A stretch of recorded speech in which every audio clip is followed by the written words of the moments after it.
Pada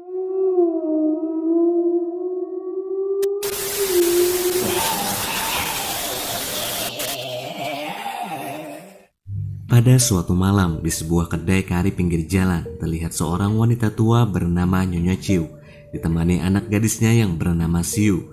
Mereka berdua terlihat sedang melayani dua orang pembeli dengan kondisi kedai yang terbilang sangat sepi. Dikisahkan Nyonya Ciu ini memiliki seorang suami yang kasar, pemabuk dan penjudi. Nyonya Ciu memiliki 3 orang putri, yaitu Sisi, Siu, dan Simei. Setelah membereskan barang dagangannya, mereka pun pulang ke rumah. Ternyata saat di rumah, Nyonya Ciu melihat pemandangan yang sangat menyakitkan. Terlihat sang suami sedang mencabuli anak mereka sendiri yang bernama Sisi. Suami bejat itu pun malah marah lalu memukuli dan mencekik Nyonya Ciu hingga sulit bernapas. Sisi kemudian mengambil sebilah pisau dan menusuk ayahnya dari belakang. Diteruskan oleh Nyonya Ciu yang menusuknya secara brutal karena sudah muak dengan suaminya.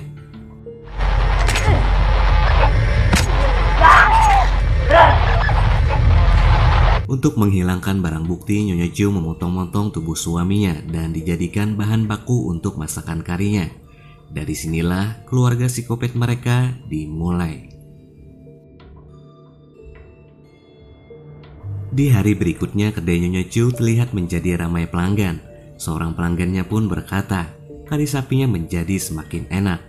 Rahasia itu semua seperti adegan yang kita lihat sebelumnya.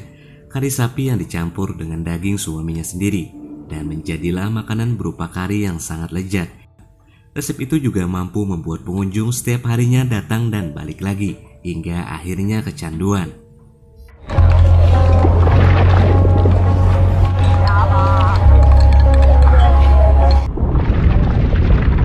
Gak lama kemudian datang seorang pria yang menagih hutang suaminya yang lumayan besar.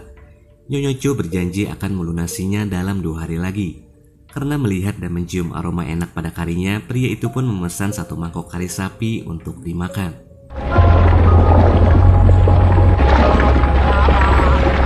Beberapa tahun kemudian, usaha kari yang awalnya di pinggir jalan kini bertempat di sebuah ruko yang lebih nyaman. Nyonya Ciu dan 3 putrinya pun kini tinggal di rumah mewah. Hal itu terus terjadi sampai ketiga putri Nyonya Ciu tumbuh dewasa dan menjadi wanita-wanita yang sangat cantik. Banyak orang yang penasaran dengan bumbu kari masakan Nyonya Ciu ini. Salah satunya adalah juru masak acara TV kuliner yang bernama Chef Joe.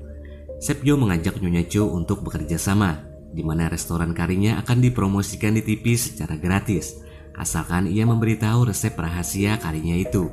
Jelas Nyonya Ciu pun menolak tawaran itu. Di sisi lain, Siu mengantarkan Sisi ke restoran mewah untuk bertemu pada seorang pria hidung belang. Sisi merayunya dan membawanya ke dalam rumah. Sang pria yang tergiur dengan keseksian Sisi tampak bersemangat mengikutinya.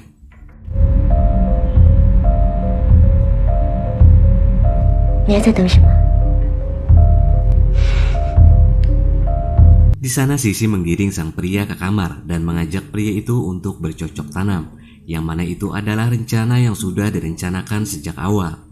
Secara diam-diam Siu pun langsung menyetrum pria itu dan langsung mengeksekusinya.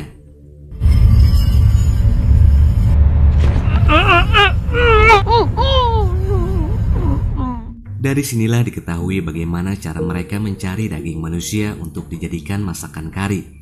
Si sulung Sisi yang seksi bertugas menjerat laki-laki hidung belang untuk dijadikan korban.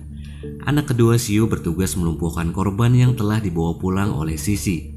Proses mutilasi dilakukan Nyonya Ciu dan Sisi di ruang jagal yang terdapat di rumah mereka. Sementara Simei belum terlibat bisnis keluarga karena Nyonya Ciu menyuruhnya fokus kuliah. Keesokan harinya di tempat kuliah, Simei didekati oleh cowok yang bernama Kenny. Dengan jurus kata-kata dan gombalannya seperti Pak Boy pada umumnya, ia pun berhasil meluluhkan hati Simei. Di lain tempat, Chef Joe yang masih penasaran dengan resep karinya Nyonya Ciu mengutus tangan kanannya yaitu Martin untuk bernegosiasi ulang. Nyonya Ciu yang kesal dengan tingkah laku Martin yang terus memaksa menugaskan Sisi untuk membereskan Martin. Siu pun mengantarkan Sisi ke diskotik untuk menemui Martin. Martin tampak tergoda dengan goyangannya Sisi.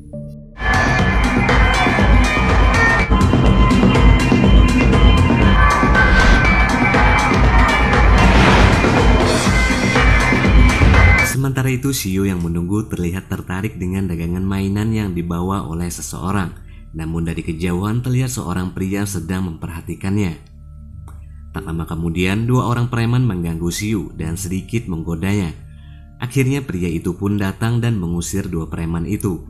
Pria itu memperkenalkan dirinya sebagai Dr. Zhang. Xiu pun mengucapkan terima kasih. Dr. Zhang kemudian memberikan kartu namanya. Sementara itu Sisi dengan sukses membawa Martin ke rumahnya. Di sana mereka berdua sedang menikmati anggur yang sudah dicampur Sisi dengan obat bius. Kemudian mereka pun lanjut ke dalam kamar. Namun ternyata Martin adalah seorang yang suka SPDM atau bisa dibilang kelainan seks. Ia pun menampar Sisi dan mengikat tangannya.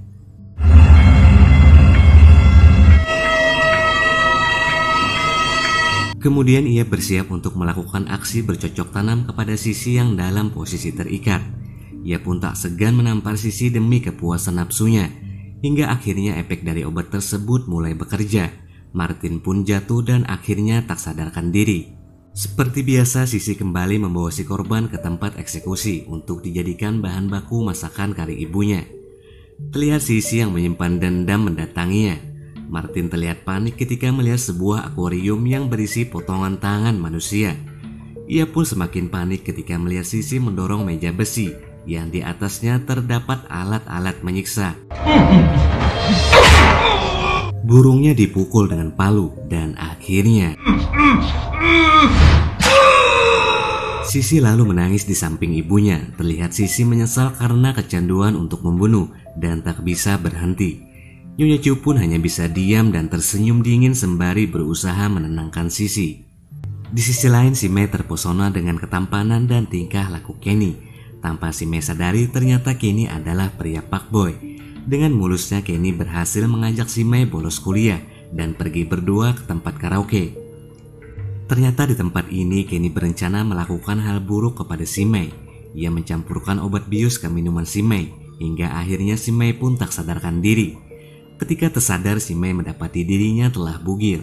Selama si Mei pingsan ternyata Kenny merekam tubuh polos Mei dengan handphonenya. Kenny pun mengancam akan menyebarkan rekaman dan fotonya apabila si Mei tidak memberinya uang secara berkala. Si Mei pun hanya menangis dan menyesal, tetapi itu semua sudah terlambat. Lalu terlihat 2 debt kolektor kejam yaitu Tony dan Johnny.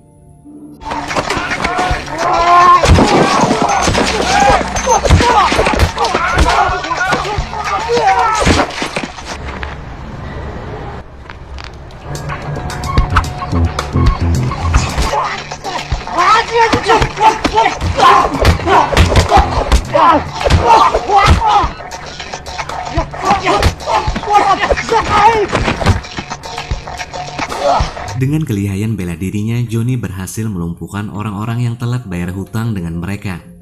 Tony dan Johnny ini ternyata adalah kenalan Chef Joe. Chef Joe yang penasaran dengan resep karinya Nyonya Joe menugaskan Tony dan Johnny untuk memaksa Nyonya Joe memberikan resep rahasianya.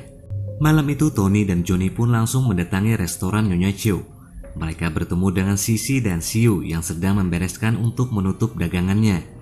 Mereka pun langsung mengungkapkan maksud kedatangannya. Karena Sisi dan Xiu menolak memberitahu, Tony dan Johnny pun melakukan tindakan kekerasan. Lalu tiba-tiba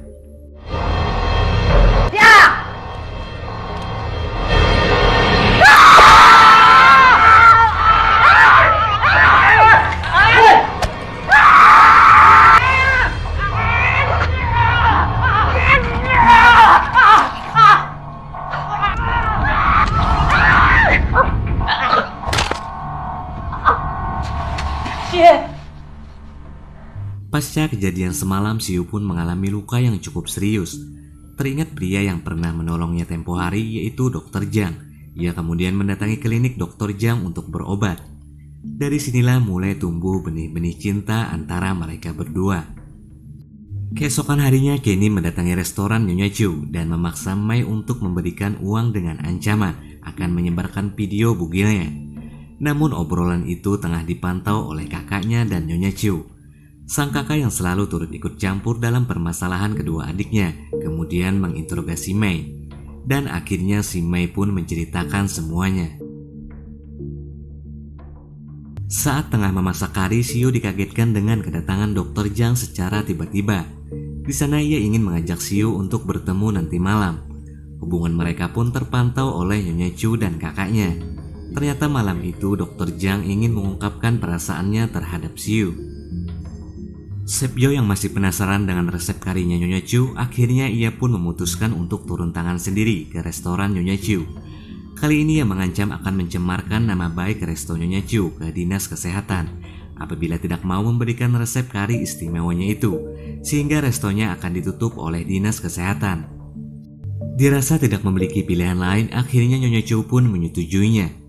Nyonya Chu pun akan memberikan resep tersebut dalam beberapa hari ke depan dan akan mengundang Sepjo untuk makan malam bersama sambil membicarakan resep tersebut. Beberapa hari pun berlalu, akhirnya Sepjo mengunjungi rumah Nyonya Chu untuk mengadakan makan malam bersama. Ia pun didampingi oleh asisten pribadinya dan ternyata di sana juga ada Kenny yang diundang oleh si Mei. Siu pun tampak kaget, ternyata Dr. Jang juga diundang untuk perjamuan makan malam tersebut secara diam-diam oleh Nyonya Chu. Siu pun akhirnya mendekati Dr. Jang untuk mencegahnya untuk jangan ikut makan malam bersama dengan mereka. Tetapi Dr. Jang kekeh untuk mengikuti acara tersebut karena ia telah diundang oleh Nyonya Chu dan ia ingin mengenal keluarga Siu lebih dekat. Sebelum memberitahu resep karinya, mereka disuguhkan makanan yang enak hingga disajikan minuman anggur yang berkualitas. Sampai tiba pada akhirnya Nyonya Chu pun memberikan suguhan hidangan penutup bagi mereka semua yang masih tertutup oleh tudung besi.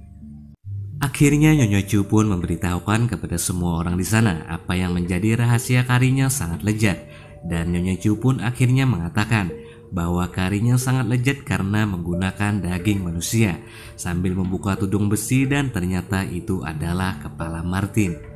Sontak mereka semua pun terkaget-kaget dan sangat ketakutan setelah melihat potongan kepala di atas meja makan. Ternyata anggur yang disajikan oleh Nyonya Chu itu sudah dicampur dengan obat bius, sehingga mereka semua pun mulai sempoyongan dan hilang kesadaran.